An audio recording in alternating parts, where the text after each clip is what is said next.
Hello అండి అందరికీ. ఇవాళ ఉసిరికాయ పచ్చడి చేస్తున్నానండి. ఆ ప్రాసెస్ ఏంటో చూద్దాం. ఫస్ట్ ఉసిరికాయల్ని కడిగి ఆరపోసి అలా కళాయిలో జస్ట్ 4-5 స్పూన్స్ ఆయిల్ పోసి దాంట్లో వేసి మూత పెట్టి ఆవిరి మీద మగ్గించాలండి.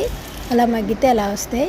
నెక్స్ట్ అవి ఆరిపోయిన తర్వాత ఉప్పు, కారం, మెంతిపిండి, ఆవు పిండి, అల్లం వెల్లుల్లి పేస్ట్, చింతపండు గుజ్జు వేసి బాగా కలపాలండి. వాటన్నిటికీ బాగా పట్టేలాగా బాగా కలపాలి. బాగా మిక్స్ చేయాలి వాటిని.